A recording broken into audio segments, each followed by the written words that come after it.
su-aasha koowaad qofkana soo weydiiyey wuxuu ka hadlayaa nin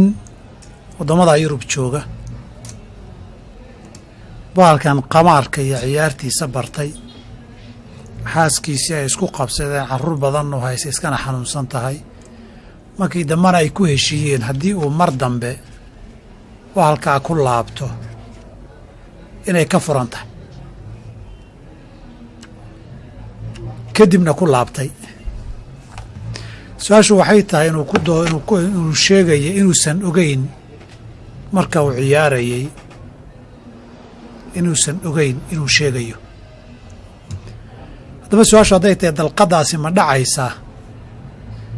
marka hore dalqaddu waxay ahayd dalqad shardi ku xiran masalada tacliiqu talaaq la yidhaahdo weeye waxaa kaloo yidhahdeen carruur badanna way haysataa way xanuunsan tahay waana dalqaddii ugu dambaysay wax saamaynna ma laha inay xanuunsan tahay wax saamayna ma laha inay carruur badan hayaan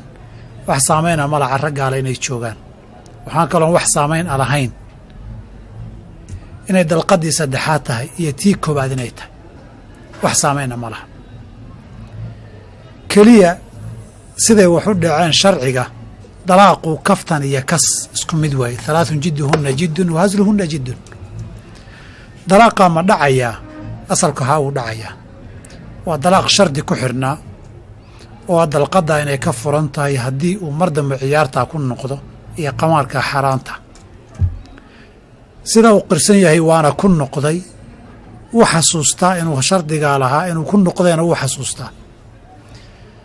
waxay u baahan tahay xaalad gaar ahoo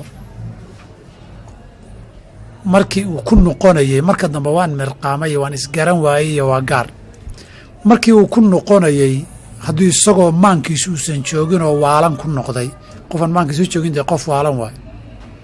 hadduusoo ahaa qof waalan oon miyir qabin markii uu aadayey bilaabayey ciyaarta galayey